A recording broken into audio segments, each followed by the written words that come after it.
నవరసంబులుకు నాట్య మయూరియై మూల శబ్దంబుల మోక్షహంస. నవరసంబులుకు నాట్య మయూరియై మూల శబ్దంబుల మోక్షహంస. పరమ పవిత్రమౌ పరమాత్మ గీతయే నేడు నాట్యం బాడుచుండెగనుమా. పరమ పవిత్రమో పరమాత్మ గీతయే నేడు నాట్యం బాడుచుండెగనుమ. మునిరతనార్యులు మోదిల్లు శిష్యుండు, మునిరతనార్యులు మోదిల్లు శిష్యుండు సహజాచలుని కంఠ శబ్దరీతి. అజ్ఞానతిమిరంబులంతంబుజేయ అనాది బోధను వినుము ఆర్యులార. అజ్ఞానతిమిరంబులంతంబుజేయ అనాది బోధను వినుము ఆర్యులార. వినుము ఆర్యులార. తెలిపే జ్ఞానేశ్వరుల్ గీతన్ దివ్య రీతి. తెలిపే జ్ఞానేశ్వరుల్ గీతన్ దివ్య రీతి. ఆణిముత్యమీ గ్రంథము అచలులార. ఆణిముత్యమీ గ్రంథము అచలులార. ఆదరించిరి గీతను అచల ఋషులు గురుని వాక్కుగా గ్రహించి గురుతుగనుడు. ఆదరించిరి గీతను అచల ఋషులు గురుని వాక్కుగా గ్రహించి గురుతుగనుడు. హరి ఓం. శ్రీ గురుభ్యో నమః. నమో భగవతే వాసుదేవాయ. ఓం నమో నారాయణాయ. ఓం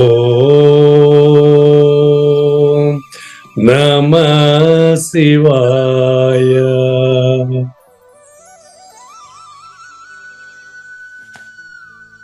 ఈ గీతా జ్ఞానయజ్ఞ కార్యక్రమం మొదలై నిన్నటికి 1049 రోజులైందండి.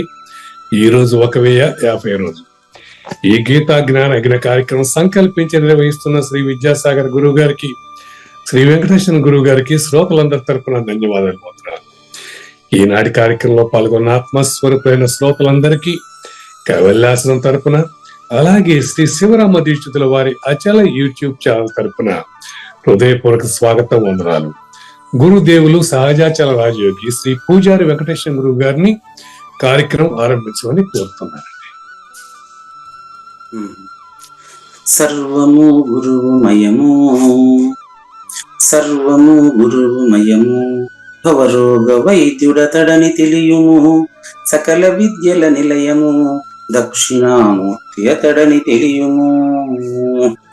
మూగవాణి మాటను, ఈ మూగవాణి మాటను శ్రోతలు కోటలు దాటింతురు. గురుకృపా సిద్ధితోనే నేనెంత ఆనందముందినాను.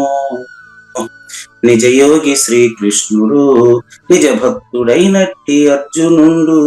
వీరి సంవాదామృతం చనుల రమణ పాలిట అమృతం.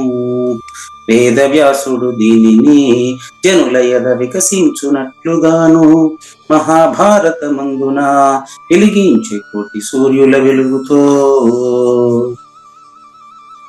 నిత్య సత్య శాశ్వతమైన పరిపూర్ణంలో లేఖనే జరుగుతున్నట్లుగా మనకు తెలియబడుతున్న పవిత్రమైన శ్రీమద్ భగవద్గీత జ్ఞానేశ్వరీయ జ్ఞానయజ్ఞంలో 1050వ రోజు అంటే 2024 జనవరి 18వ తేదీన మోక్ష సిద్ధి అనే అంశంలో శ్రీమద్ భగవద్గీత 18వ అధ్యాయంలో మోక్ష సిద్ధి 4వ అంశాన్ని 18వ అధ్యాయం 46వ శ్లోకానికి ముందుగానే శ్రీకృష్ణ దేశికేంద్రుల యొక్క దీనికి టైటిల్ కూడా చెప్తాను చూడండి. త్రికరణ శుద్ధి లేమి ఎలా ఉంటుంది, త్రికరణ శుద్ధి ఉంటే ఎలా ఉంటుంది, ఈ విషయాలను తెలుసుకునేటువంటి 173వ కంద పద్యంతో శ్రోతలందరికీ సాదర స్వాగత సుమాంజలి.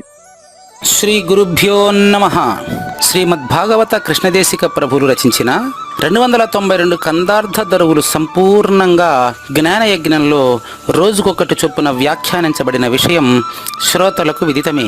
ఈ కందార్థ దరువులను రచించిన 19 సంవత్సరాల వరకు అవి ముద్రణకు నోచుకోలేదని, వాటిలోని నిగూఢ భావాలను మరింత స్పష్టం చేస్తూ రచయిత క్షరాక్షరోపాధి ద్వయదోషరహిత పరమతత్వ కందములు 261 రచించారని, తదుపరి సద్గురు శుభాశీస్సులతో ఈ రెండూ కలిపి ఒకే పుస్తకంగా ముద్రించారని పెద్దలు చెప్పగా విన్నాం.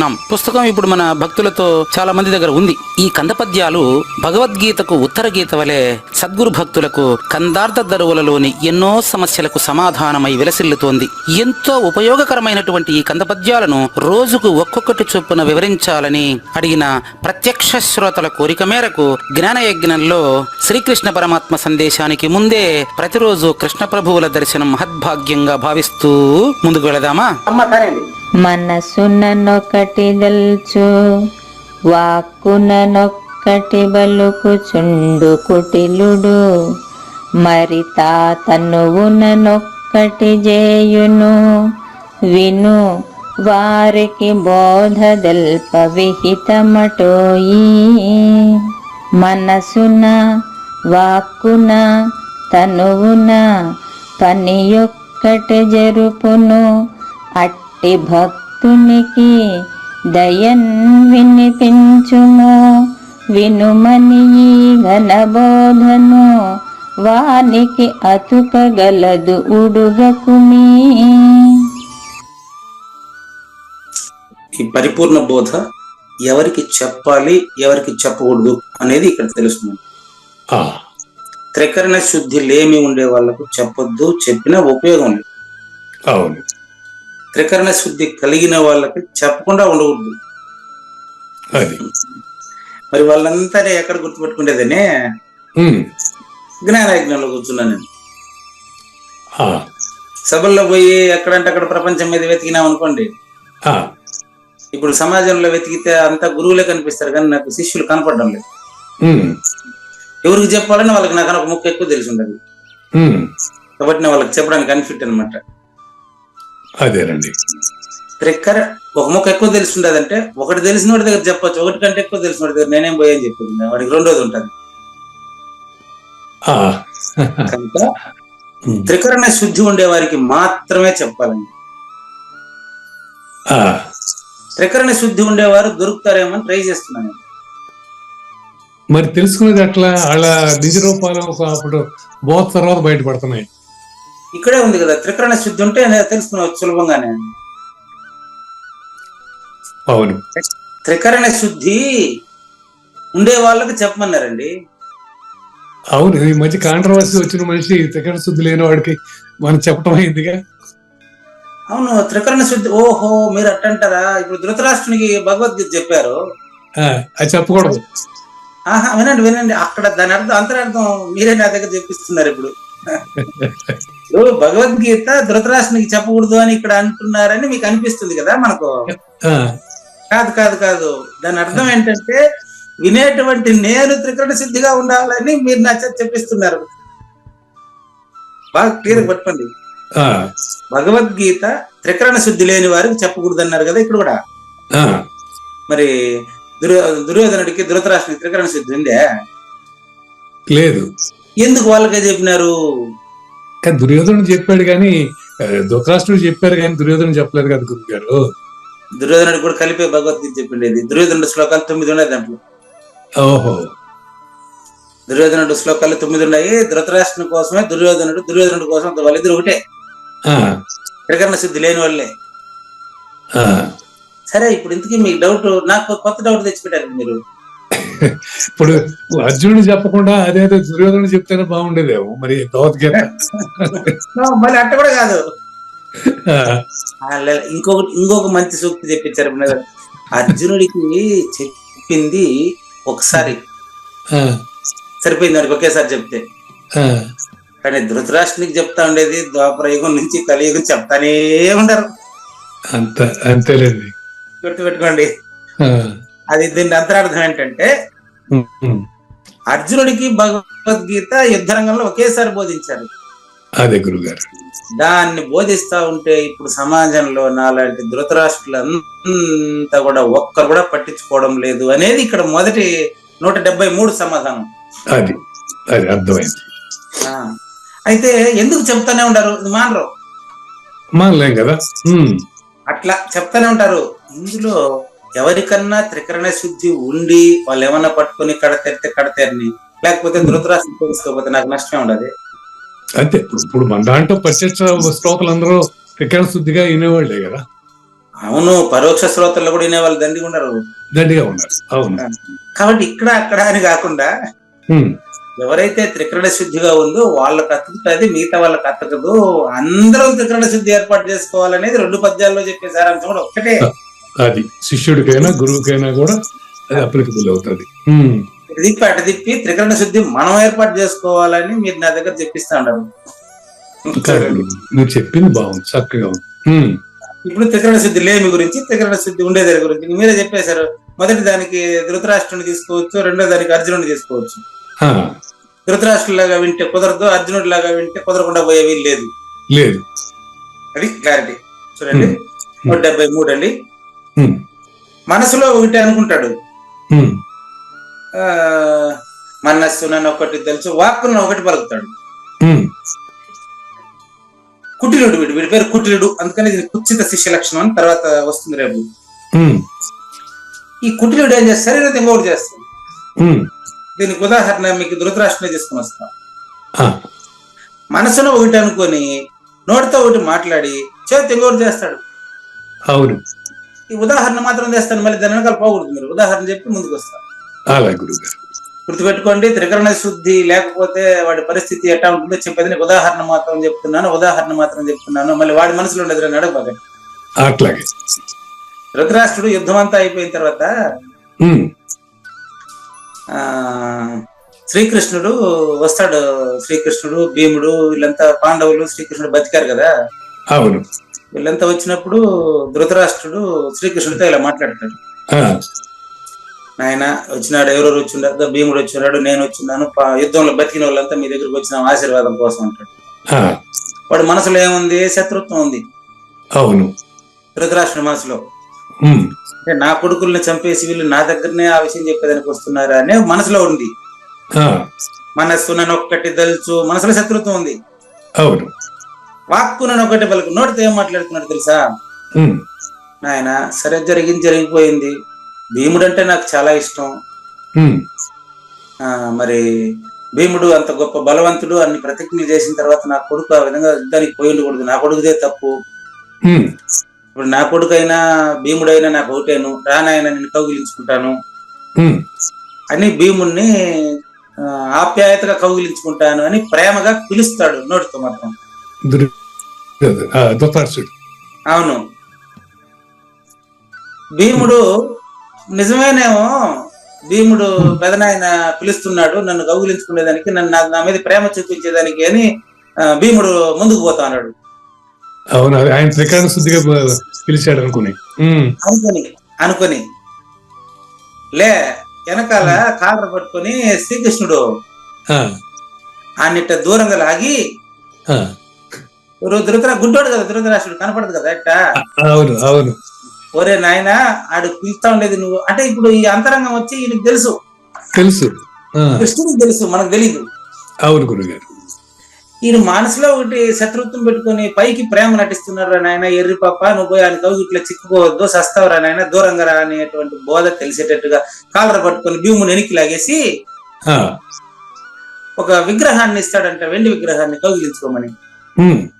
ఎవరు? శ్రీకృష్ణుడు భీముడి బదులుగా లావుగా దాన్ని అతను కౌగిలించుకుంటే ఆ విగ్రహం పూర్తిగా పిండి పిండి అయిపోతుందట. దీన్ని ధృతరాష్ట్రుని కౌగిలి అని ఇప్పటికి కూడా అదేదో సినిమాలో కూడా ఉపయోగిస్తారు. అవునండి, విన్నాం. రాధాగోపాలం సినిమాలో ధృతరాష్ట్రుని కౌగిలి అనే పదం వాడతారు. అంటే ఇప్పుడు అతను మనసులో ఏమో శత్రుత్వం పెట్టుకున్నాడు, మాట ఏమో ప్రేమగా మాట్లాడాడు. అతని కౌగిలింపులో మాత్రం అతని శత్రుత్వాన్ని తీర్చుకునేటువంటి, పగ తీర్చుకునేటువంటి మనసులో విషం పెట్టుకున్నాడు. చూసారా? శరీరంతో అతన్ని చంపేయాలనేటువంటి చేష్ట చేసి ఆ విగ్రహం బూడిదైపోయింది. ఈ చూడండి, ఇప్పుడు దీని ధృతరాష్ట్రుని కౌగిలి అంటారు. వీడు కుటిలుడు. ఇటువంటి ధృతరాష్ట్రునికి భగవద్గీత ఎందుకు చెప్పారండి? లేదు, భగవద్గీత చెప్పింది అర్జునుడికి ఒకసారి చెప్పింది. అది మనకు అర్థం కాలేదని ధృతరాష్ట్రుడి పాత్ర అక్కడ పెట్టి, సంజయుడి పాత్ర అక్కడ పెట్టి, శ్రీకృష్ణార్జునుల్ని లోపల పెట్టి రాసింది, 4 పాత్రలు పెట్టి రాసింది వేదవ్యాసుడు, మనకు అర్థం కావాలని. కాబట్టి త్రికరణ శుద్ధి లేమి ఉండేటువంటి వాళ్ళకి అటువంటి ధృతరాష్ట్రుడికి మీరు పోయి కూర్చొని చెప్తే ఎలాంటి ఉపయోగం లేదు. కాబట్టి వినువాడికి ఎవరికి చెప్పాల బోధ? ఎవరికి చెప్పాల బోధ? వినేవాడికి. కానీ వాడే అడుగుతాడు. ధృతరాష్ట్రుడు అడిగిందే భగవద్గీత ప్రారంభం, కానీ వాడు అడుగుతాడు. కానీ వాడి మనసరిగి బోధించండి. ఇది బాగుంది గురుగారు సూచన. అడిగిన వాడికే చెప్పాలి, ఇంట్రెస్ట్ అడిగిన వాడికే చెప్పాలి. ఇక్కడ త్రికరణ శుద్ధి బయటపడుతుంది. అడిగిన వాళ్ళల్లో కూడా వాడి మనసును పరిశీలించి చెప్పాలి. అది ఇంపార్టెంట్. జగద్గురువులాగా వాడి మనసు బాగుంటే ఒకవేళ వాడికి ప్రూఫ్ ఏంటి? మనస్సున్న, వాక్కున్న, తనువున, 3 ఒకే చోట పెట్టాడు చూడండి. మనస్సున్న, వాక్కున్న, తనువున, మనసులో ఏదైతే తలుస్తాడో నోట్లో అదే అడుగుతాడు. మనం సమాధానం చెప్పినప్పుడు వాడు వినేదాన్ని బట్టి తెలిసిపోతుంది. మనకు ఎక్కువసేపు పెట్టుకుంటాను. వాడు మనసులో ఏం పెట్టుకుని వచ్చినాడు, ఏం మాట్లాడుతున్నాడు, వాడు మాట్లాడేది కరెక్టేనా, నువ్వు ఇచ్చే సమాధానాన్ని వాడు స్వీకరించే విధాన్ని బట్టి తెలిసిపోతుందండి. అప్పుడు వాడు మనస్సున్న, వాక్కున, తనువున అంటే త్రికరణ శుద్ధిగా వాడు ఉండేటప్పుడు గాన నీకు స్పష్టంగా తెలిస్తే, ఇంతకీ వాడు త్రికరణ శుద్ధిగా ఉన్నాడో లేదో తెలియాలి. చెప్పేటోడు కూడా క్లారిటీ ఉండద్దా? అవును, అది ఇంపార్టెంట్. చూడండి, అటువంటి భక్తుడికి ఎవరైతే త్రికరణ శుద్ధిగా నీ దగ్గరికి వస్తారో, పూర్తిగా తనుమన ధనములు సమర్పిస్తారో, జనక మహారాజులాగా సమర్పిస్తారో, ఆ విధంగా నీ దగ్గరికి ఎవరైనా వస్తే, అంత స్పష్టంగా వస్తే, అటువంటి భక్తుడికి, సద్గురు భక్తుడికి, అనన్య భక్తుడికి అతన్ని పరిశీలించి, అతన్ని పరీక్షించి, అతనికి వినిపించు, వినుమని ఈ బోధను వానికి ఖచ్చితంగా అతుకగలదు, ఉడుగకుమి, ఇది వదలబాదు నాయన. కాబట్టి త్రికరణ శుద్ధి లేని వాళ్ళకి చెప్పొద్దండి, త్రికరణ శుద్ధి కలిగినటువంటి వాళ్ళకి చెప్పండి. అంటే అన్య భక్తులకి చెప్పొద్దండి, అనన్య భక్తులకి చెప్పండి. ప్రూఫ్ ఏంటి అంటే, భక్తుల అన్నిట్లోనూ భక్తి ఉంది. ఆర్తులు, జిజ్ఞాసులు, అర్థార్థులు, జ్ఞానులు. ఇందులో జ్ఞానిగా వచ్చిన వాడికి మాత్రమే చెప్పండి. ఆర్తులకి దానికి సంబంధించి చెప్పి ఊరుకునే వాళ్ళకి ఈ బోధ చెప్పాకంటారా, రహస్యాన్ని సూచన చేయబాకండి. కాబట్టి అలా చేసినారంటే ఉపయోగం ఉండదు. మరి చేస్తానే ఉండాలి. అంటే అందులో వినేటువంటి వాళ్ళలో ఏ మనుష్యానాం సహస్రేషు, వేలాది మందిలో వినేటువంటి వాడు ఒక్కడే, తెలుసుకునేటువంటి వాడు ఒక్కడే, తెలుసుకున్న తర్వాత కూడా వాడు ఒక్కడే అండి వింటా ఉండేది, ఒకడే అండి చెప్తాడు. దీనికి ప్రూఫ్ కావాలంటే మనకు విద్యాప్రకాశానంద స్వామి చెప్పారండి, భగవద్గీత రాసింది కృష్ణుడు, వినింది కృష్ణుడు, చెప్పింది కృష్ణుడు. అంటే దానికి ఏకేశ్వరోపాసన అంటారు. ఏకేశ్వరోపాసన అంటే భగవంతుడు ఒక్కడే, ఆయన పేరు నేను, 2 అక్షరాలు నేను, ఐ, అయితే ఐ, పురుషోత్తముడు. దీన్ని ఏకేశ్వరోపాసన అంటారండి. ఇది ఇప్పుడు వస్తుంది, ఇప్పుడు దీంట్లో 2వ భాగంలో వస్తుందండి. కాబట్టి త్రికరణ శుద్ధి కలిగిన వాళ్ళకు చెప్పండి, కలగని వాళ్ళకు చెప్పబాకండి అనేటువంటి సారాంశాన్ని అందించిన కృష్ణ ప్రభువులు ధన్యవాదాలు తెలియజేస్తూ, జ్ఞానయజ్ఞం 1050 ఎపిసోడ్ 2వ భాగం. అలాగే నేను మనం ప్రతిపదార్థం నేర్చుకుంటూనే మనకు సమయం పూర్తయింది. అవును గురుగారు. యతః ప్రవృత్తిర్భూతానాం ఏన సర్వమిదం తతం స్వకర్మణా తమభ్యర్చ్య సిద్ధిం విందతి మానవః. ఈ యొక్క తతం అనే దానికి చెప్పాను కానీ అభ్యర్చ్య అనే దానికి నేను వివరించలేదండి. అది ఇప్పుడు ఎక్స్ప్లెయిన్ చేస్తాను. అలాగే గురుగారు.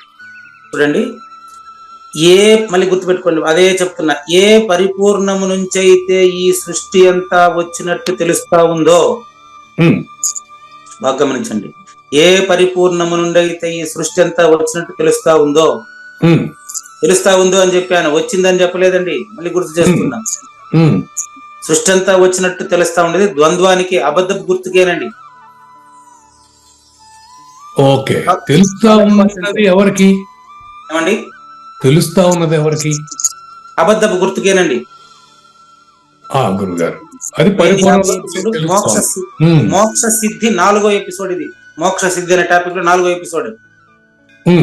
గుర్తుపెట్టుకోండి, 45, 46 శ్లోకాల్లో మీకు మోక్ష సిద్ధి అనేటువంటి టైటిల్ పెట్టాను. ఈ టైటిల్ ఎందుకు అంటే మోక్షం ఇప్పుడు సిద్ధిస్తుందని కాదు, నువ్వు మోక్ష స్వరూపుడు నువ్వే గుర్తించడం కోసం ఆ టైటిల్ పెట్టాను. మళ్ళీ చూసుకోండి, యతః అంటే ఏ పరిపూర్ణము నుంచి అయితే సమస్త ప్రాణులు ఉత్పత్తి అయినట్లు తెలుస్తున్నాయో. మంచి ప్రశ్న. తెలిసేది ఎవరికి అన్నారు మీరు? మంచి ప్రశ్న. తెలిసేది అబద్ధపు గుర్తుకేనండి. తెలిసేది అబద్ధపు గుర్తుకేనండి. సద్గురుమూర్తికి సృష్టి లేనిదే ఎట్లా అనేది భావంలో జ్ఞానేశ్వర్ ఎక్స్ప్లెయిన్ చేస్తారు మీకు. అదే అబద్ధం అబద్ధాన్ని తెలుస్తుంది కాదండి, అబద్ధం అబద్ధానికే తెలుస్తా ఉంది. నిజం సూచన కాబడితే అబద్ధం అబద్ధం అయిపోతుంది. నిజం సూచన కాబడితే, నిజం అబద్ధానికి సూచన కాబడితే. ఓకే, అంతే అంతే, నిజం. Right, very good very good, వచ్చేసారు. నిజం అబద్ధానికి సూచన కాబడితే అబద్ధం అబద్ధం అని అబద్ధానికి తెలిసిపోయి నిజం మిగిలిపోతుంది. కానీ ఇక్కడ లాస్ట్ లో ఒక మాట చెప్తానండి, అబద్ధం అబద్ధమై నిజం మిగిలిపోతాది అనే దానికంటే కూడా నిజంలో అబద్ధం మిగలదు అనేది కరెక్ట్ ఆన్సర్. నిజంలో అబద్ధం, అవును, నిజంలో అబద్ధం మిగలదు కదా. అది నా అనుభవం, అది విషయం, అది నేను అనుభవం. అంతేనండి, అది నిజం. ఇదం సర్వం, ఈ జగత్తంతా ఈ తతం దేని చేత వ్యాప్తమై ఉందో అది విషయం. ఇది నేను చెప్పాను 8వ అధ్యాయం 22లో చెప్పాను, 2వ అధ్యాయం 17 శ్లోకంలో చెప్పాను. ఒక అక్షరం తేడా లేకుండా వచ్చింది, ఏన సర్వమిదం తతం అని. ఏన అనే దానికి పరిపూర్ణం అని చెప్పేశాను, ఇదం అనే దానికి మాత్రం ప్రపంచం అని చెప్పాను. ఇదం సర్వం, ఈ పంచభూతాత్మకమైన ప్రపంచమంతా ఏన దేని చేత, దేని చేత, తం ఆ పరమేశ్వరుని చేత, ఆ పరమేశ్వరుని చేత, ఓకే, ఆ పరిపూర్ణం చేత, ఆ పరిపూర్ణం చేత పూర్తిగా వ్యాపించబడి ఉంది. చెప్పేవాడు అందులో ప్రత్యేకంగా లేడు. అయితే ఆ పరమేశ్వరుని ఎట్ట పూజించాలి? చాలా ఇంపార్టెంట్ అండి. ఆ పరమేశ్వరుని ఎలా పూజించాలి రాసుకోండి, స్వకర్మణ. అదే ఆన్సర్. అంటే పరిపూర్ణ పూజార్హమా? అదే చెప్తున్నాను, పరిపూర్ణ పూజార్హం కాదా ఇక్కడ చూడ, ఆన్సర్ చెప్పేశాను ఆల్రెడీ మీకు. స్వకర్మణ అది పరిపూర్ణ వ్యక్తి కాదు కదా గురుగారు. ఇక్కడ ఆన్సర్ లో చూడండి అంటారు మీరు, మళ్ళీ అదే ప్రశ్నిస్తుంది. సరే, పరిపూర్ణాన్ని పూజించడం అంటే ఎట్ట పూజించాలంటే స్వకర్మణ అని చెప్పాను కదా. స్వకర్మణ అంటే స్వధర్మం. తర్వాత శ్లోకంలో ఇంకా క్లియర్ గా వస్తుంది, స్వకర్మ అనేది ఇక్కడ, స్వధర్మం అంటే అక్కడ. గురుగారు, పరిపూర్ణ వ్యక్తి కాదు. అందుకే నువ్వే పరిపూర్ణం, నువ్వు వ్యక్తి కాదు. అసలు కావూరు నాగేశ్వర ప్రసాద్కే ఈ ప్రశ్నలన్నీ. అంటే పరిపూర్ణానికి పూజ అర్హత ఉంది. బట్ట బయలుకు బ్రహ్మ హరిహరాదులు ప్రణతులర్పించారు పరిపూర్ణమనుచును. పరిపూర్ణానికి పూజ అర్హత ఉందా లేదా అని నువ్వు పరిపూర్ణమైనాక నాకు చెప్పు. అదే ఈ మాట ఎందుకు వాడని తెలుసా? అయ్యా, పరిపూర్ణానికి పూజ అర్హత ఉందా లేదా అంటే అనంతోపనిషత్తు చెబుతుందండి. బట్ట బయలు బ్రహ్మ హరిహరాదులను ప్రణతులర్పించారు పరిపూర్ణమనుచును. బ్రహ్మ అనే పదానికి పరిపూర్ణమేనని, హరిహరాదులు అంటే బ్రహ్మ విష్ణు శివాత్మక స్వరూపుడైనటువంటి కావూరు నాగేశ్వర ప్రసాద్ గారు, ఆయన కూడా పరిపూర్ణమే ఉంది, ఈ కావూరు నాగేశ్వర ప్రసాద్ లేనివాడని చెప్పి పూజిస్తున్నాడు అని అర్థం అండి.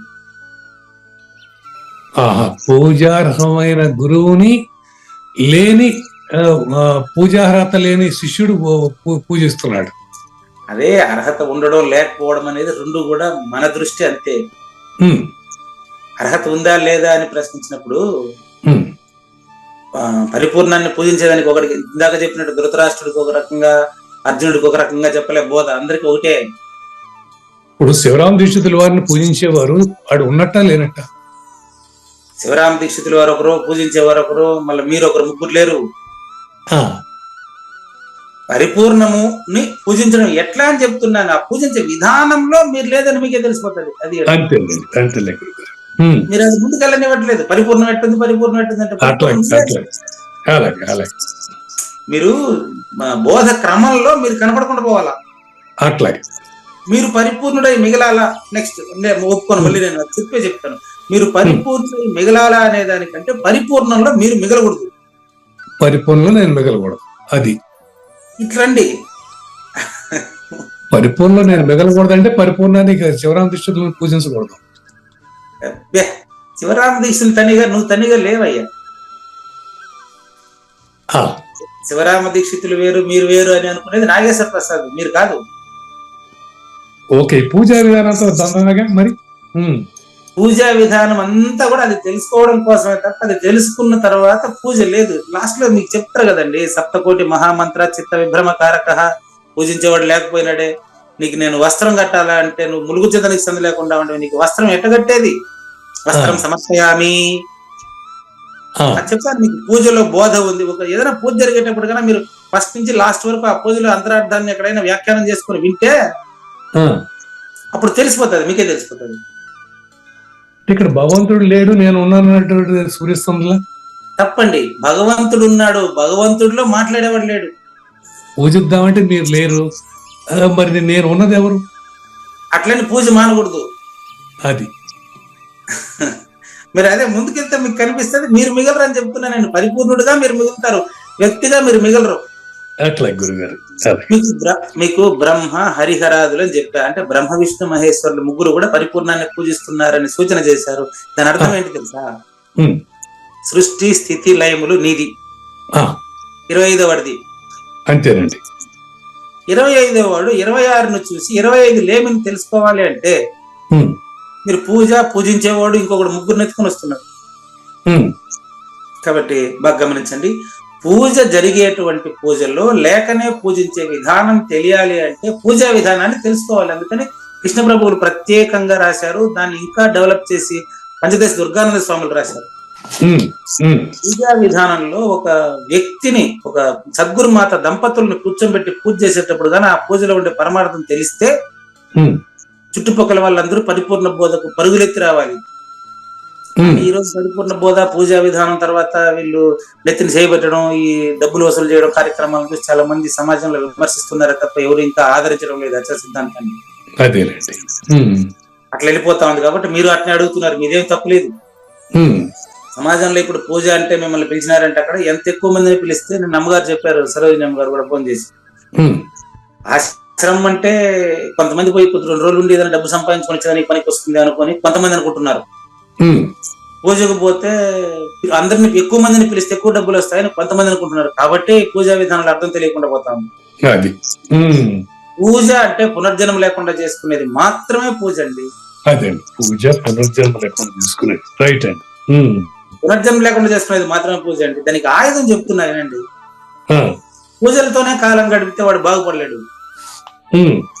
స్వకర్మణ ఆన్సర్ చెప్పాను, అది చెప్పనివ్వట్లేదు మీరు.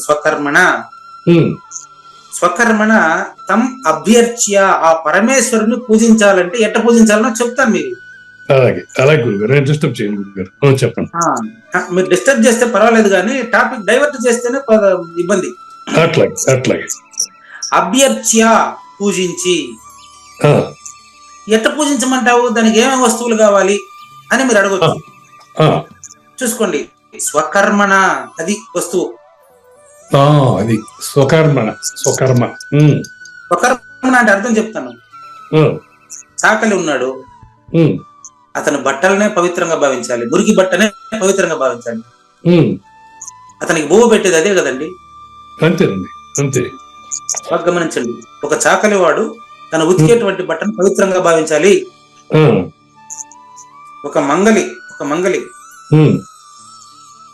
జుట్టు కట్ చేసే జుట్టు పెరిగితేనే అతనికి బువ్వ. అతను జుట్టును పవిత్రంగా భావించాలి. చూడండి, మన వెంట్రుకలు మనమే కట్ చేసి ఆయనకి ఇచ్చేసి మనమే డబ్బు ఇచ్చేసి వస్తాం ఆయనకి. ఎక్కువ మందికి జుట్టు పెరగాలి, నా దగ్గర ఎక్కువ మంది రావాలని అతని వృత్తిని అతను పవిత్రంగా భావిస్తే అతని పొట్ట గడుస్తుంది. స్వకర్మణ అంటే ఇదేనండి. అక్కడ ఇంతవరకు 4 వర్ణాలు చెప్పాను కదా. నేను మీ ప్రశ్న ఎలాంటిదైనప్పటికీ మీ ప్రశ్ననే నేను దైవంగా భావిస్తేనే నేను నిజంగా బ్రాహ్మణుడు. ఇక్కడ చక్కని సూచన చేశారు గురుగారు. అంటే స్వధారణతో దేవుణ్ణి పూజించాలని చాలా స్పష్టంగా చెప్పారు మీరు. అదే స్వకర్మణ. ఓకే, బాగుంది. శ్లోకమే అదే. అది బాగుంది. మోక్ష సిద్ధి పార్ట్ 4 ఈరోజు. ఇంకా మనం జ్ఞానేశ్వరి వ్యాఖ్యానాలకు వెళ్ళలేదు. చూడండి, స్వకర్మణ తం అభ్యర్చ్య, ఆ పరమేశ్వరుని, ఆ పరిపూర్ణాన్ని స్వకర్మతో ఎట్లా అభ్యర్థించాలి? స్వకర్మతో అది పూజ ఎట్లా చేయాలని అంటారా? ఇప్పుడు ఆల్రెడీ రెండు ఎగ్జాంపుల్ చెప్పా మీకు. ఒకటి, చాకలి మురికి బట్టనే పూజ్య భావంతో ఉతకాలి. ఇంత మురికి చేసి పెట్టారని విసుక్కుంటే 10 రూపాయలు ఎక్కువ తీసుకోయా. అవును, అంతే. ఇంకా ఎక్కువ డబ్బు అడగండి. ఎక్కువ మురికి చేస్తే అతను ఎక్కువ డబ్బులు అడగని. కాబట్టి అతను చాకలి బట్టను పూజించాలి, మురికిని పూజించాలి. ప్రతి బట్టలోను మురికిలోను పరమేశ్వరుని చూడగలగాలి. ఇప్పుడు అతను అసలు గురుపుత్రుడైతే ఎవరో నారాయణమ్మ ఎవరో చూడమే హైలైట్ అయిపోతా ఉంది. స్వీపర్ ఏదో గ్రూప్ లో కూడా పెట్టారు. అప్పుడేం పని వదిలేసిపోలేదే. ఎన్నో అవార్డులు రివార్డులు అందుకున్నప్పటికీ ఆవిడ చీపురు కట్ట వదలలే. చీపురు కట్టనే ఆవిడ పూజించాలి. ఆమె తన స్వధర్మాన్ని చేస్తూ కదా ఆమె పరిపూర్ణ ప్రబోధను బోధిస్తా ఉంది. కాబట్టి ఇక్కడ స్వకర్మ అంటే అర్థం ఏంటంటే ఎవరి వంతుకు వచ్చిన పని వాళ్ళు దైవంగా భావించి పూజించాలి. కర్మమే జనులకు దైవము. ఎవరి వంతు ధర్మం వాళ్ళు ఆచరించాలి. అది స్వకర్మ అంటే అర్థం. అభ్యర్థ్య చూడండి, ఒకటి చాకలి చెప్పాను, 2 మీకు మంగలి, 2 ఏం చెప్పాను, మంగలి పెరిగే జుట్టు. 3 చెప్పులు అమ్మేవాడు చుక్కపల్లి పిచ్చయ్య చెప్పులను పెట్టి పూజిస్తాడు. గుర్తుపెట్టుకోండి, చెప్పులు. ఓకేనండి. పాపులర్ షూ మార్ట్ ఏదో పాపులర్ అయినా అది. అవునండి, అవును. కడల్లా బ్రాంచ్లు ఉన్నాయి. నిన్నే ఆయన దగ్గరికి వెళ్ళాను యాక్చువల్గా. ఇన్సిడెంటల్ గా ఉన్నారండి, ఉన్నారు. చుక్కపల్లి పిచ్చయ్య ఒక అద్భుతమైన సమాజంలో ఒక రెవల్యూషన్ సాధించారు, తెలుసా మీకు? ఆయన చెప్పుల జతతో పాటు బుక్ పెడతాడు ఫ్రీగా. ఆయన కాదండి, ఆయన కాదు. ఎవరు మరి ఒక చెప్పులు షూ మార్ట్ లోనే పాపులర్ అనుకుంటా. ఈయన ఆయన కాదు. చాలా షాపులు, చాలా బ్రాంచ్లు ఉన్నాయి ఆయనకి. అవును, 34 అన్నీ చెప్పారండి. 34, 36 ఉన్నాయని చెప్పారు. ఆయన మీకు ఇంకా ఆయన అది వ్యక్తిత్వ వికాసానికి సంబంధించినటువంటి, ధర్మానికి సంబంధించినటువంటి ప్రబోధలు. అది భగవద్గీత అని చెప్పండి, ఏమన్నా చెప్పండి, కానీ భగవద్గీతలో చెప్పబడిన ప్రబోధంతా ఆ పుస్తకాల్లో ఉన్నాయి. ఆయన నేను చెప్పులు కొన్నప్పుడు ఆయన పుస్తకాలను తీసుకొని చదివి చాలా పరిపక్వత చెందానండి. ఆయన చూడండి, వాళ్ళకి నేర్పించేటువంటి విధానం చూడండి, ఆ చెప్పులు ఆయన మెయింటెనెన్స్ చూడండి. ఆయన ఏమి రూపాయి లేకుండా ఉన్నటువంటి ఆయన చెప్పుల అంగడితో ఎంత వృద్ధిలోకి వచ్చి సమాజానికి ఎంత సేవ చేశారు చూడండి. మరి చుక్కపల్లి పిచ్చయ్యనే అనుకుంటాను ఆయన, నాకు ఐడియా బాగానే. అంటే ఆయన ఒరిజినల్ ఆయన వాళ్ళ బావమరిదికి అమ్మేశాడు ఆయన షాపులన్నీ. ఉండొచ్చు, ఇప్పుడు ఆయన చుక్కపల్లి పిచ్చయ్య కదా తెలియదు నాకండి. ఆయన దాదాపు 80 years old. అదే ఉంటది, మీరు కలిసింది వేరే ఆయన ఉంటది. అది వాళ్ళ అసలు వాళ్ళు అసలు ఆయన. ఇప్పుడు ఎందుకు అది చెప్పానంటే స్వకర్మ అంటే తను చెప్పుల్నే, ఇప్పుడు చెప్పులు కుట్టేటువంటి అతను చెప్పులకు పెట్టి సామ్రాన్ని కట్టేస్తాడు ఆయన. అతని వృత్తి అది. మానవుడు ఎప్పుడు కూడా చూడండి, ఇక్కడ ఒక ఎగ్జాంపుల్ చెప్పారు గురుగారు. ఈయన జయదాల్ గోయంకా. పతివ్రత స్త్రీ తన పతి సర్వస్వం అని ఎలా భావిస్తుందో, నేను ఇప్పుడు నా అనుభవాన్ని చెప్పమంటే చెప్తానండి. ఇప్పుడు స్వకర్మ అంటే అర్థం ఏంటంటే, నేను ఈ రోజు వరకు కూడా నేను రాశాను, మెసేజ్లు కూడా గృహప్రవేశానికి వాళ్ళని పిలుస్తూ రాశాను. ఈ కేవలం ఈ టీచర్ ఉద్యోగం వల్లనే, ఈ కాలేజీలో నేను ఉద్యోగం చేయడం వల్లనే, ఈ విద్యార్థుల వల్లనే నేను బోధింటున్నాను. కాబట్టి ప్రతి విద్యార్థి, ప్రతి టీచరు గృహప్రవేశానికి వచ్చి నన్ను పావనం చేయండి అని మెసేజ్ పెట్టానన్నమాట. ఇక్కడ చూడండి, ఇప్పుడు నేను దేన్ని పూజించాలి తెలుసా? నేను విద్యార్థి అడిగే ప్రశ్ననే పూజించాలి, విద్యార్థినే ప్రేమించాలి. కాబట్టి నాకు నిజంగా దైవం ఎవరిని ఉంటారంటే అది స్టూడెంటే. ప్రతి విద్యార్థులు నేను శ్రీకృష్ణ భగవాను చూసినానంటే అంతకంటే ఇంకా నాకేం కావాలి చెప్పండి. పతివ్రత అయిన స్త్రీ తన భర్తను సర్వస్వం అని భావించినట్లుగానే నేను నన్ను ప్రశ్నించేటటువంటి విద్యార్థులను ప్రేమించి వాళ్ళకు సరైన సమాధానం ఇచ్చి వాళ్ళ తల్లిదండ్రులకి ఈ పిల్లల గురించి చెప్పడమే నా డ్యూటీ. మరి అతనినే చింతన చేస్తుంది పతివ్రత స్త్రీకి. నేను ఎప్పుడు 24 గంటలు క్లాస్ నుంచి బయటకు వచ్చిన ఇప్పుడు మీకు క్లాస్ చెప్తా ఉంటే కూడా నా విద్యార్థినే నేను పూజిస్తున్నాను. అది పూజ అంటే అర్థం అంటే స్టూడెంట్కి ఎత్తుకొని పోయి కడ్డీలు ముట్టించి కూర్చోబెట్టి బొట్లు పెట్టి జుట్లు కట్టి అతనికి బొట్లు పెట్టి పూలమాల వేసి పూజించి అది కాదు పూజ. పూజ అంటే ఇది పూజ. నా ఏ వృత్తిలో ఉన్నానో దాన్ని పూజించాలి నేను. అది పూజ అంటే నిజార్థం అది. అతని చూడండి, పతివ్రత స్త్రీ తన భర్తనే పరమేశ్వరుడుగా భావించాలి. ఒక టీచర్ స్టూడెంట్ ని ప్రేమించాలి. ఒక ఏ పని చేసే వాళ్ళు అయినా సరే దానికి సంబంధించిన కస్టమర్ ని ఆప్యాయంగా మాట్లాడాలి. అది పూజ అంటే. కాబట్టి భర్త ఆజ్ఞానుసారమే భార్య ఎలాగైతే నడుచుకుంటుందో, మనోవాక్కాయ త్రికరణ శుద్ధిగా ఆవిడ నడుచుకోవాలి అంటే పతిభక్తి లేక సతిభక్తి దివసులు తిప్పుకోండి. పతివ్రత అయినటువంటి స్త్రీ, అదే కాకుండా మంచి పురుషుడు కూడా తన భార్యను దైవతగా భావించినప్పుడు త్రికరణ శుద్ధిగా ఆమె ఆజ్ఞను పాటిస్తాడు. అదే పద్ధతి కాబట్టి వస్తాను వ్యాఖ్యానానికి టైం అయిందంటున్నాడు ఆయన. అట్లే పరమేశ్వరుడే తనకు సర్వస్వం అని భావించి ఆయన ఆజ్ఞానుసారం ఆ భార్య ఏ విధంగా అయితే సర్వీస్ చేస్తుందో తన భర్తకి, అదే విధంగా ప్రతి ఏ వృత్తిలో ఉండేవాడు ఆ వృత్తిలో ఉండేవాడు మంగళి వచ్చేటువంటి కటింగ్ చేసుకుని వచ్చేటువంటి అతన్ని ప్రేమగా మాట్లాడాలి, అతనితో బాగా సంభాషించాలి, అతనికి అనుకూలమైన మాటలు మాట్లాడాలి, అతనికి సరిగ్గా సర్వీస్ చేసి పంపించాలి. మంగళి, చాకలి, చెప్పులు కుట్టాయన, తర్వాత ఏ మటన్ కొట్ట అమ్మేటువంటి షాపు అయినా ఎవరైనా సరే అతని దగ్గరకు వచ్చే కస్టమర్ అతను ప్రేమగా మాట్లాడి అతన్ని పూజించి అతనికి అనుకూలమైన మాటలు మాట్లాడినప్పుడు అతని వృత్తి ఇంకా పెరుగుతుందా, అతనికి జీవనోపాధి పెరుగుతుందా లేదా? కాబట్టి మానవ అంటే మానవుడు, సిద్ధిం అదో వచ్చేసింది సిద్ధిం పద పదం. మోక్ష సిద్ధి అంటే ఆల్రెడీ ఉండేది, విందతి పొందుతున్నాడు, అది మోక్షం అంటే అర్థం. మరి ఆ విషయాన్ని మన జ్ఞానేశ్వరి ద్వారా విందాం. చూడండి, సంక్షిప్తంగా భావం చెప్తాను చూడండి దీనికి. ఏ పరమేశ్వరుని నుండి అయితే, ఏ పరిపూర్ణము నుండి అయితే ఈ సృష్టి అంతా వచ్చినట్లు తెలియబడుతుందో ఆ పరిపూర్ణాన్ని పూజించాలంటే, నాకు తెలిసి ఇంకా ఏమనుకోబాకండి, అసలు నిజం వచ్చేస్తా ఉంది, నేను ఆపితే కూడా అది ఆగేది కాదు కదా. నేను మానవ జన్మలో మానవుడు మాట్లాడే చూసేటువంటి ప్రతి అణువును పరిపూర్ణంగా చూడటమే పరిపూర్ణాన్ని పూజించడం. చెప్పేదాన్ని బట్టి అర్థం అదే.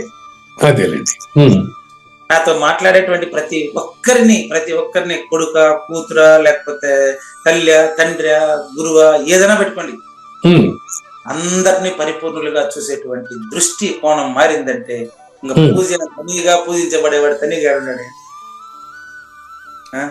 అదేనండి సంబంధం ఉన్నది ఇక్కడ, సంబంధంతో కలిగిన వాళ్ళు పూజిస్తాం. ఓకే, కాబట్టి అందరిని పరిపూర్ణులుగానే భావిస్తాడు, అది అలవాటు అయిపోతుంది. కాబట్టి మోక్ష సిద్ధి నెంబర్ 4 ఈరోజు జ్ఞానేశ్వరి వ్యాఖ్యానాన్ని విందాం. మనం 22 నిమిషాల టైం చూడండి. చూడండి, కేవలము దీనిని విహిత కర్మాచరణ అని మాత్రమే కాదండి. విహిత కర్మాచరణ అంటే నీ పని నువ్వు చేసుకో అన్నట్టుగా అనిపిస్తుంది మీకు నేను చెప్పి మాట్లాడింది. నీ పని నువ్వు చేసుకో అంటే నీ పనిలో దైవాన్ని చూడు అని అర్థం అండి. చూసుకోండి, ఇక్కడ ఒక 3 ముచ్చట్లు చెప్తారు. నెంబర్ 1, పరమాత్మ యొక్క మనోగతమగు వాంఛను పాటించుట అని అర్థం. నీ పని నువ్వు చేసుకుంటే సద్గురువు తనిగా బయట చూసినంత కాలం నీకు గురువు దొరకడండి. బయట గురువుని చూసి వెళ్తున్నాం కదా అంటే అది నామం. అది గురు శిష్య రహితాన్ని నీలో చూస్తేనే అప్పుడే నీకు పరిపూర్ణత. రెండో దానికి పోయినామంటే అది పరిపూర్ణత కాదండి. దేని వలనైతే ఈ భూత సృష్టి ఆకార ప్రాప్తి పొందినట్లు తెలుస్తా ఉందో, ఏది మనకు సద్గురువునే సృష్టికర్తగా భావిస్తాం ఫస్ట్.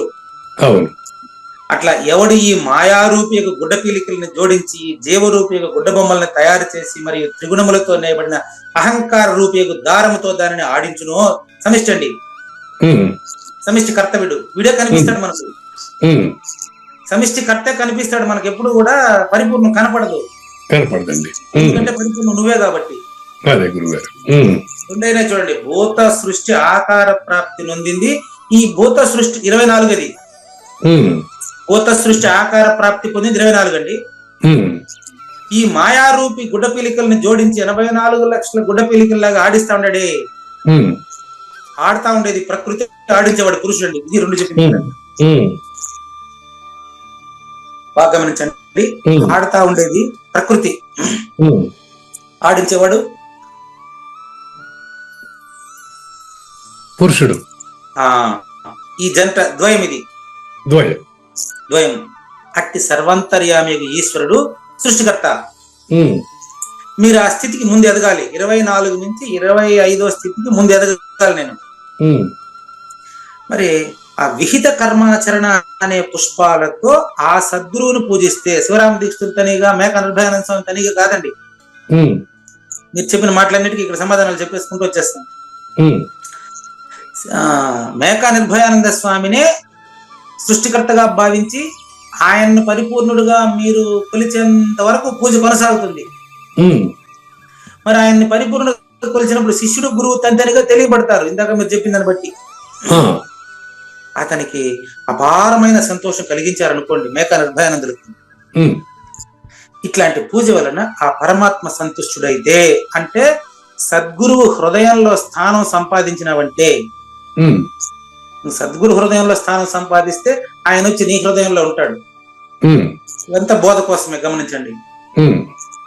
అతడు విహిత కర్మాచరణమనొచ్చే భక్తుడికి, అంటే మేకా నిర్భయానందులు ఈ కావూరి నాగేశ్వర ప్రసాద్ గారికి ఏమిస్తారు తెలుసా? వైరాగ్య లాభం ఇస్తారు. ఇది స్వకర్మాన్ని వైరాగ్య లాభం ప్రసాదిస్తారు. మీరు చేసేటువంటి మార్కెటింగ్ మేనేజర్ వృత్తి కదా మీరు చేసింది. మీరు చేసే వృత్తిలో ఎవరిని నొప్పించకుండా, మీరు నొచ్చుకోకుండా ఉద్యోగం చేస్తే మీరే పరిపూర్ణులని మేకా నిర్భయానంద వచ్చి ఇక్కడ చెప్తాను, వినండి.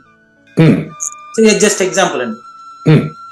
అంతటా మీకు వైరాగ్య అవస్థలో మనస్సునందు కేవలం ఏకేశ్వర, అక్కడ గురు శిష్యుడు రహితం అవుతారు చూడండి, కేవలం ఏకేశ్వర ధ్యానమే కలిగినప్పుడు జీవుడికి, ఇప్పుడు ఏకేశ్వర ధ్యానం అంటే ఒకటి తప్ప రెండోది లేదని, అది ఇంతసేపు జరిగింది అన్యోన్య భక్తి.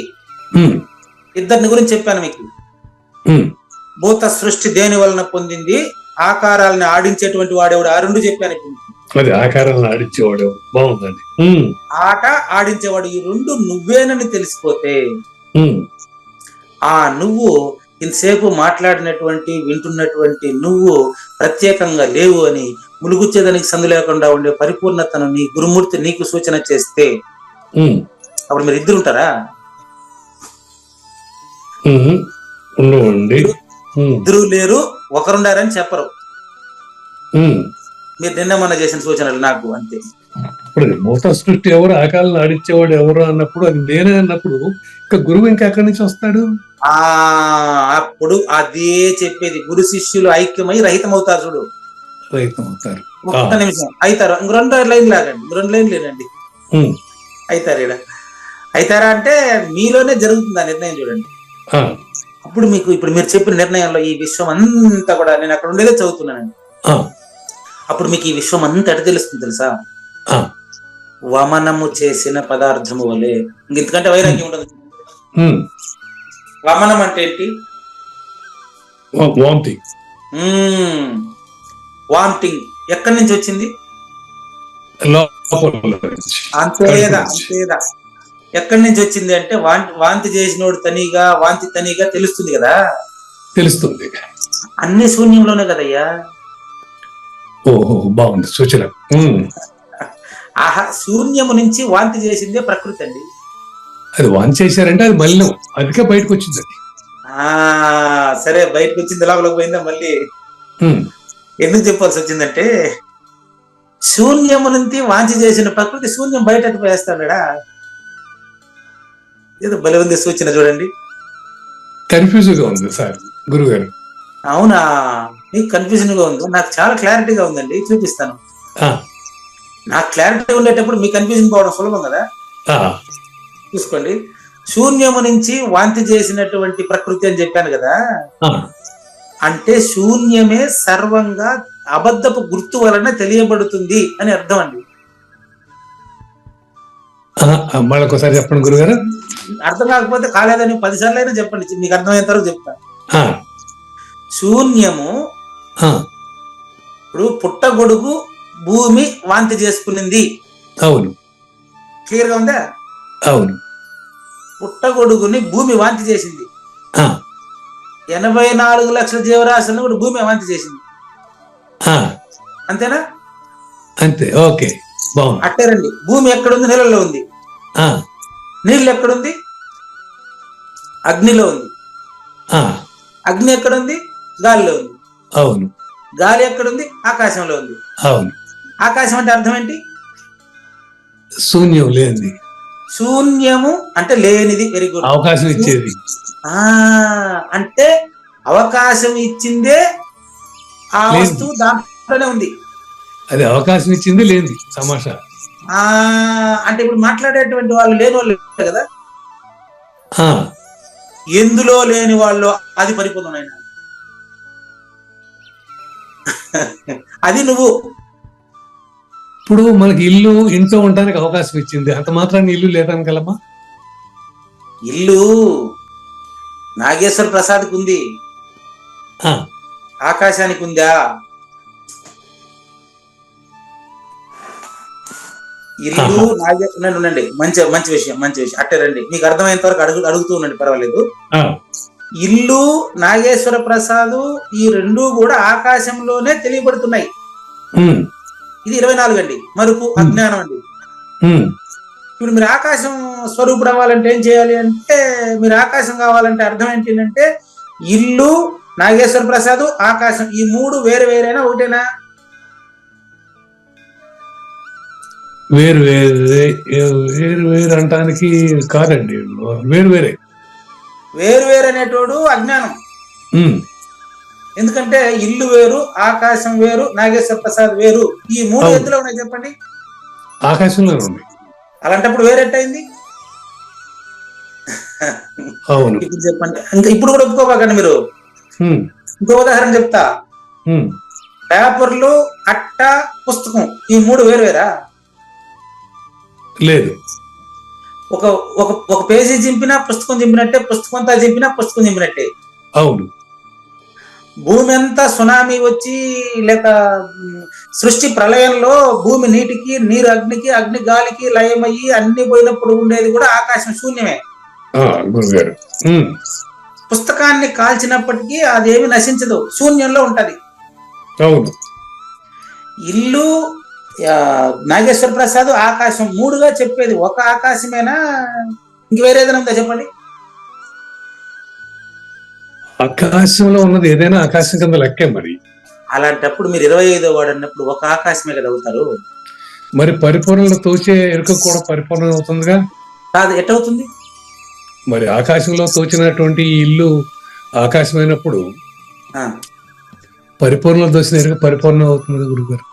అదే తోచింది. Very good. తోచింది ఎరుకక పరిపూర్ణానికా? అది చెప్పాలి. ఎరుకకే. ఎరుక పరిపూర్ణంలో తోచింది అన్నప్పుడు ఎరుక నిజమా, పరిపూర్ణం నిజమా?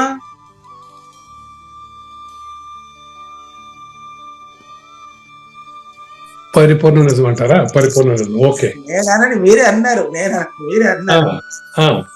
కాబట్టి అందులో మాట్లాడేటువంటి ఈ కావూరి నాగేశ్వర ప్రసాద్ పుట్టక ముందు లేదు, మరణం తర్వాత లేదు.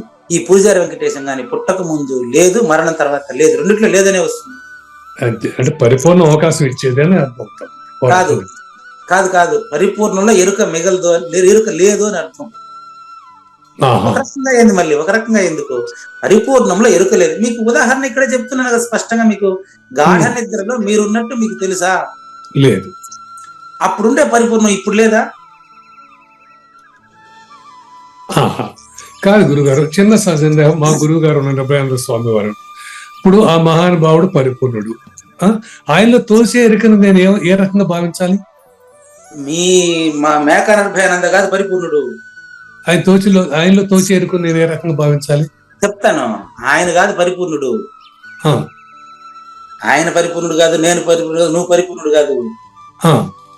ఆయన్ని అంటే మేఘానుభయానంద ఒకరినే కాదు, గురువును పరిపూర్ణంగా భావించేటటువంటి ప్రతివాడు పరిపూర్ణుడు అయితేనే గురువును పరిపూర్ణంగా భావించగలడు. ఇప్పుడు తలపల్లి మురత్నం గారు పరిపూర్ణుడు, నేను పరిపూర్ణుడు కాదు అంటే అప్పుడు ఇద్దరు ఉంటారా పరిపూర్ణులా? ఆకాశంలోనే శూన్యం ఉంది, ఆకాశానికి అతీతంగా ఉండే పరిపూర్ణులు ఇద్దరు ముగ్గురు నలుగురు నుంచి వచ్చినారా? కాబట్టి మేకా నిర్భయానందులు వారు పరిపూర్ణులు అని ఎవరైతే భావిస్తారో, భావించిన వాడు వాడు పరిపూర్ణుడిగా భావిస్తేనే ఆ గురువుని పరిపూర్ణుడిగా భావించగలడు. మీరు త్రికరణ శుద్ధిగా గురువు గారిని పరిపూర్ణుడు అని ఒప్పుకుంటున్నారు కాబట్టి, ఆ త్రికరణ శుద్ధి ముందు మీలో జరిగింది కాబట్టి ఆయన్ని పరిపూర్ణుడుగా మీరు చూస్తున్నారు. మీకు పరిపూర్ణంగా తెలుస్తుందంట అంటే మీరు పరిపూర్ణులని అర్థం, ఆకాశానికి అతీతుడని అర్థం అండి. అది ఆ పరిపూర్ణుడిలో వచ్చినటువంటి వాక్కు బోధ ఇదంతా నేను ఏ రకంగా తీసుకోవాలి నాకు అర్థం కావట్లేదు. అవన్నీ తీసుకోకుండా ఉంటేనే మీరు పరిపూర్ణుడు, అవన్నీ తీసుకుంటే మీరు ఎరుక. మరి ఆయన బోధ చెప్తున్నారుగా, నేను వింటున్నానుగా, నాకు అర్థం అవుతాయి. లేదండి, అవన్నీ బోధ చెప్తున్నాడు వింటున్నాను అని చెప్పేవాడు వేరే, వినేవాడు వేరే కాదండి. అంత కలిపి ఆకాశం కిందికైనా ఆకాశం బయటన. పరిపూర్ణము ఆకాశం కాదు, ఆకాశం పరిపూర్ణం కాదు. ఇప్పుడు చేప సముద్రం కాదు, సముద్రం చేప కాదు. గురుగారు, సముద్రంలో చేప ఉన్నట్టు చేపకే తెలుసు, అవును, సముద్రానికి తెలియదు.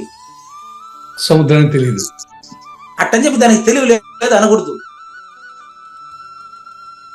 అవును, పరిపూర్ణం పనిచేయదు, ఊరికే ఉంటుంది అనకూడదు. పరిపూర్ణం పనిచేయదు, ఊరికే ఉంటుంది అనకూడదు. మీకు చెప్తా ఉండేటువంటి గురువు గారు పరిపూర్ణుడని భావిస్తే మీరు కూడా పరిపూర్ణుడు. ఇద్దరు లేరాడా? అన్ని తెలిసిన వెనుక అచలమే ఉండు, గురువు శిష్యులు లేదు, గుర్తేమీ లేదు. చూడండి, పతి వియుక్తయగు స్త్రీకి పతి చింతన వలన జీవితమే నిరర్ధకమగు రీతిన ఆ భక్తునకు కూడా సుఖమునకు సంబంధించిన విషయాలన్నీ కూడా సంపూర్ణమైన దుఃఖంగానే తోచును. అంటే అచల పరిపూర్ణుడికి ప్రపంచంలో ఏ సుఖం తీసుకున్నా దుఃఖ మిశ్రితమేనని తెలిసిపోతుంది. ఇది పరోక్ష జ్ఞానము. ప్రత్యక్ష జ్ఞానం పరిపూర్ణమేనండి, ఇది పరోక్ష జ్ఞానం. అచల పరిపూర్ణానికి ఎరుక పరోక్షం, అది పరోక్షం వేరే. అవునండి, గురువుకి ప్రపంచం వేరే వేరు. కానీ విశ్వ మధ్య స్థితం గురు మధ్య స్థితం విశ్వం అని చెప్పారు. సర్వము గురుమయం అని చెప్పారు, ప్రపంచం గురుమయం అని చెప్పలే. అంతేనండి. ఈ పరోక్ష జ్ఞానం ఎంత మహిమ ఉంది అంటే, ఈశ్వరుని ప్రత్యక్ష జ్ఞానము కలగక పూర్వమే మన ఈ సంభాషణలో ధ్యానం వల్లే మీకే తన్మయత్వం రావాలి. ప్రత్యక్ష బ్రహ్మం నేను నిరూపించేది కాదండి. మీలో ఇప్పుడు మీరు అడిగిన ప్రశ్నల ద్వారా మీకే మీరు ఎరుక కంటే వేరైన వారు. మీరు పరిపూర్ణంలో లేకనే తోచిన లేనిరుక కావూరు నాగేశ్వర ప్రసాద్ అని, ఆ కావూరు నాగేశ్వర ప్రసాద్ థర్డ్ పర్సన్ అని, అందులో ఉండే మేకా నిర్భయానంద సెకండ్ పర్సన్ అని, మేకా నిర్భయానంద గాని కావూరు నాగేశ్వర ప్రసాద్ గాని కానటువంటి పరిపూర్ణం ఎప్పుడు ఎక్కడ లేకుండా ములుగుతుందని సందు లేకుండా అంతటా ఉందని మీకు మీరే నిర్ణయం అవ్వాలి. ఇంకొకటి చేసేది కాదు. అంతేలేండి, మీరు నిర్ణయం అయిందని కూడా చెప్పకూడదు. ఇందువల్ల ఏ మనిషి అయితే మోక్షం పొందాలనే కోరిక మరియు ప్రయత్నం చేస్తాడో అతనికి పూజించాల్సింది దేన్ని అని అడిగారు మీరు. నేను స్వకర్మ అని 10 సార్లు చెప్పారు. అదే నెక్స్ట్ శ్లోకం, అతనికి స్వధర్మాచరణము చక్కగా నిర్వర్తించుట ఉచితము, కర్మమే జనులకు దైవం ప్రారంభం. కాబట్టి నెక్స్ట్ కానివ్వండి. శ్రీ భగవాన్ ఉవాచ శ్రేయాన్ స్వధర్మో విగుణః శ్రేయాన్ స్వధర్మో విగుణః పరధర్మాత్ స్వనుష్ఠితాత్ పరధర్మాత్సు అనుష్ఠితాత్ స్వభావనియతం కర్మ స్వభావనియతం కర్మ కుర్వన్నాప్నోతి కిల్బిషం. కుర్వన్న ఆప్నోతి కిల్బిషం. ఇది మీకు 3వ అధ్యాయం శ్లోకం నంబర్ 35 అనుకుంటాను. గురుగారు అక్షరం తేడా లేకుండా ఆ మొదటి పాదం అట్టే తెచ్చి పెట్టారండి. ఓహో, 3వ అధ్యాయంలో శ్లోకం నెంబర్ 35 అని అనుకుంటాను. అధ్యాయం నెంబర్ 3 ఎలా గుర్తుంది గురుగారు మీకు? కరెక్ట్ గా అదే శ్లోకాన్ని అక్షరం తేడా లేకుండా తెచ్చి చూసుకోండి. శ్రేయాన్ విగుణః పరధర్మాత్ స్వనుష్ఠితాత్. ఇక్కడ చూసుకోండి, మనకి చూడండి ఈ 18వ అధ్యాయం తీసుకోండి కావాలంటే ఒక అక్షరం కూడా తేడా ఉంటుంది చూడండి. మొత్తం లైన్ అంతా అయితే అక్కడికి ఇక్కడికి 2వ లైన్ లో మాత్రమే తేడా. స్వధర్మే నిధనం అన్నారు. గురువుని ఎట్ట పూజించాలన్నారు, దానికి అక్కడే చెప్పున్నారు. గురువుని ఎట్ట పూజించాలంటే నీ కర్మలోనే గురువుని పూజించాలి నువ్వు. అంటే శిష్యుడిని గురువుని పూజించడం అతని ధర్మం, స్వధర్మం. అవునండి, గురువు గారిని ఫోటోలో కాదు పూజించేది, నా మనసులో, నా మైండ్ లో. గురువాక్యం పాటించడం స్వధర్మం కింద లెక్కేసుకోవాలి. మరి గురువాక్య ఆచరణే గురు పూజ. గురు పూజ. స్వధర్మే నిధనం శ్రేయ అంటాడు అక్కడ. స్వధర్మము పరధర్మం అనే దాని గురించి అక్కడ క్లియర్ ఎక్స్ప్లెయిన్ చేశాను మీకు. కాబట్టి స్వధర్మము పరధర్మము అనేటువంటి అర్థాలు ఏంటంటే బాగా ఆచరించబడినటువంటి, బాగా చాలా ఇంపార్టెంట్, స్వనుష్ఠితాత్ అంటే బాగా ఆచరించబడినటువంటి, బాగా ఆచరించబడినటువంటి ఆ యొక్క స్వధర్మం ఏదైతే ఉందో అది ఇతరుల ధర్మం కంటే గొప్పది. ఇప్పుడు ఎక్కువ సభలకు వెళ్ళిపోతున్నాడు ఆయన అని చెప్పి నేను లీవ్ పెట్టేసి అన్ని సభలకు వెళ్ళిపోతా, అది పరధర్మమే, అవునా కాదు? కాబట్టి స్వధర్మము అంటే తన వృత్తి ధర్మము అని అర్థం. గుర్తుపెట్టుకోండి, స్వధర్మము ఈజ్ ఈక్వల్ తన వృత్తి ధర్మము. ప్రపంచంలో నా వృత్తికి కేటాయించి నేనేదో వృత్తి ఎంచుకోవాలి.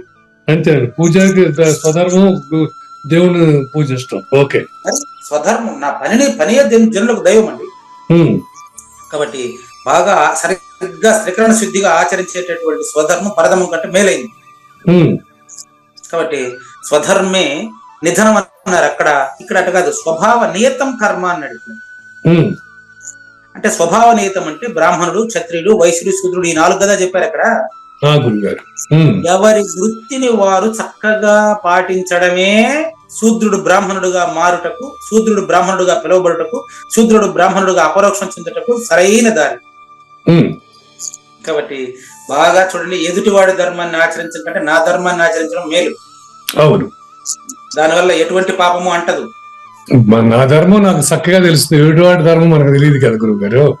అందుకే కదా ఇప్పుడు కటిక వృత్తి ధర్మ వ్యాధుడిది, తన వృత్తి మానేయలేదు పరిపూర్ణుడైన తర్వాత.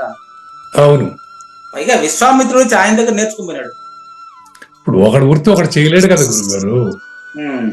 అట్లా కాబట్టి తన ధర్మాన్ని ఆచరించడంలో కష్టం కలిగినా కూడా దాని పరిణామ స్వరూపమున ఎట్టి ఫలము లభించును అనేటువంటి విషయం ధ్యానం అందించాలి. ఎవరు సులభంగా తెలిసిపోతుంది. నేను క్లాసుకు పోయి పాఠం చెప్పడం ముఖ్యమా, లీవ్ పెట్టేసి ఎవరో ఫోన్ చేసి పిలిచినారని నేను ఆ సభకి వెళ్ళిపోవడం ముఖ్యమా? చూసుకోండి. అంతే, మన పాఠం చెప్పడం ముఖ్యం. మీ వృత్తి ధర్మాన్ని మీరు పాటిస్తారు కదా, అంతే. అక్కడే నేను పూజను చూడొచ్చు. అంతే, అవును. కాబట్టి ఈ యొక్క వివరాన్ని మనం తర్వాత ఎపిసోడ్ లో చూద్దాం. మోక్ష సిద్ధి అంటే స్వకర్మ ధర్మాచరణ, స్వధర్మ కర్మాచరణ, ఇటనే ఒకటే. చాలా బాగుంది వాళ్ళ. స్వకర్మ ధర్మాచరణ, స్వధర్మ కర్మాచరణ, స్వధర్మ కర్మాచరణ బాగుంది. చూద్దామండి. లేనిది లేదు లేదు, ఉన్నది లేకపోవుట లేదయ్యా, ఈ గొప్ప మర్మమంతా నీ వలన తేటగా తెలిసెనయ్యా, ఎన్ని సుగుణములున్నను పరధర్మ ఆచరణ హేయమయ్యా, స్వధర్మ ఆచరణలో మనుజుడు పాపమును పొందడయ్యా. శ్రీకృష్ణుని పలుకును సూటిగా తలపల మునిరత్నమే శ్రీమించిన భావమై సద్గురువు చెప్పకనే చెప్పానండి. సద్గురాత్మ మంగళం అమ్మ కానండి. జయ మంగళం నిత్య శుభమంగళం జయతు జయ మంగళం మహోత్సవ మంగళం జయ మంగళం నిత్య శుభమంగళం జయతు జయ మంగళం మహోత్సవ మంగళం. శ్రీమించున చలంబు సూచించినటువంటి దక్షిణామూర్తికి దండమిడుతూ శ్రీమించున చలంబు సూచించినటువంటి దక్షిణామూర్తికి దండమిడుతూ శ్రీ మహావిష్ణువు సూర్య భగవానుడు యాజ్ఞవల్కి జనక రాజ ఋషికి జయ మంగళం నిత్య శుభమంగళం జయతు జయ మంగళం మహోత్సవ మంగళం.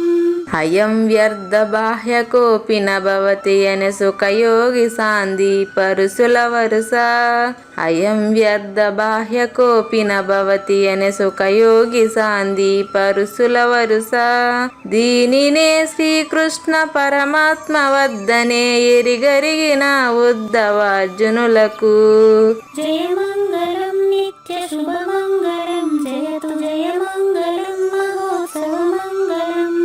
శ్రీ అల్లమా ప్రభు బసవేశ్వరుండును బ్రహ్మానంద రామానంద స్వామి శ్రీ అల్లమా ప్రభు బసవేశ్వరుండును బ్రహ్మానంద రామానంద స్వామి నవరసాలు లిఖించు నాట్యమయూరిగా గీతను మలచిన జ్ఞానేశ్వరులకు జయ మంగళం నిత్య శుభమంగళం జయతు జయ మంగళం మహోత్సవ మంగళం. కబీరు దాసుడు సహజానంద గురుడు రామావధూతయు రాజితముగా కబీరు దాసుడు సహజానంద గురుడు రామావధూతయు రాజితముగా అంబికా శివయోగి శ్రీవేమన నిరంజన వెంకయ్య తిరువెంగళార్యులకును జయ మంగళం నిత్య శుభమంగళం జయతు జయ మంగళం మహోత్సవ మంగళం. శ్రీ బృహద్వాసిష్ట సిద్ధాంతమును చేసి జనన మరణ భ్రాంతి జడుపు బాపి శ్రీ బృహద్వాసిష్ట సిద్ధాంతమును చేసి జనన మరణ భ్రాంతి జడుపు బాపి అచల సాంప్రదాయమవనిలో నెలకొలిపి అందించినట్టి శివరాములకును జయ మంగళం నిత్య శుభమంగళం జయతు జయ మంగళం మహోత్సవ మంగళం.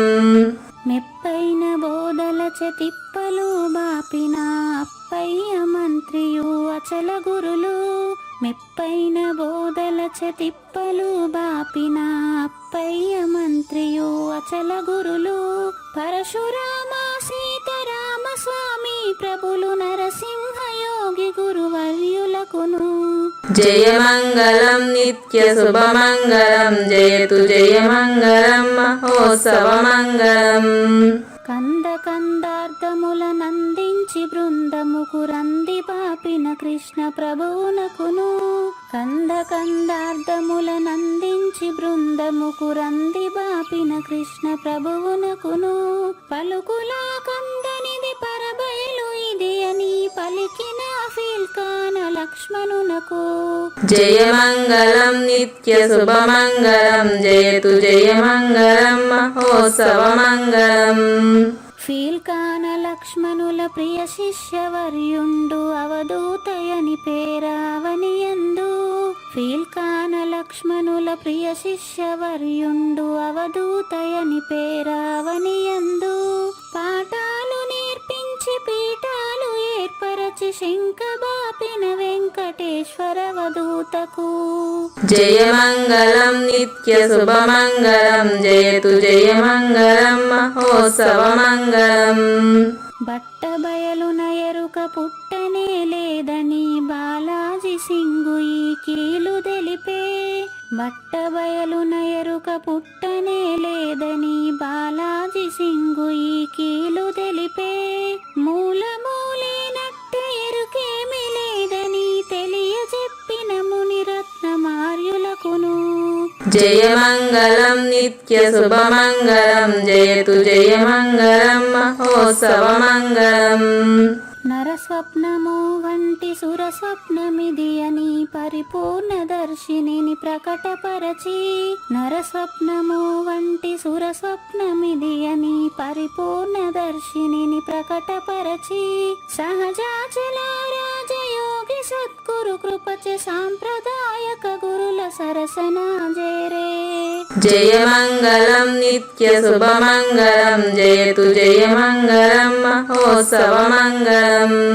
నిష్కల్మషానంద నిజ గురుని శిష్యుండు లింగమూర్తి లిపిని పొందుపరచి, నిష్కల్మషానంద నిజ గురుని శిష్యుండు లింగమూర్తి లిపిని పొందుపరచి, కార్వేటి నగరము పురవాసుడైనట్టి పూజారి వెంకటేశునకంకితం విధి.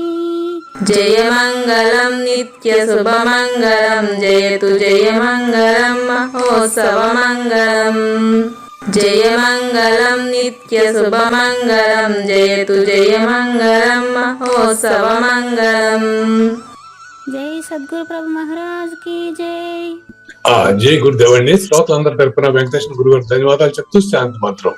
పూర్ణమదః పూర్ణమిదం పూర్ణాత్ పూర్ణముదచ్యతే పూర్ణస్య పూర్ణమాదాయ పూర్ణమేవ అవశిష్యతే. ఓం తత్సత్. ఓం శాంతి శాంతి శాంతి. హరి ఓం. అశరీరం సర్వదా అస్తి శరీరం రహితం సదా అయమేవ సద్యో ముక్తి అన్యథా భ్రమకారణం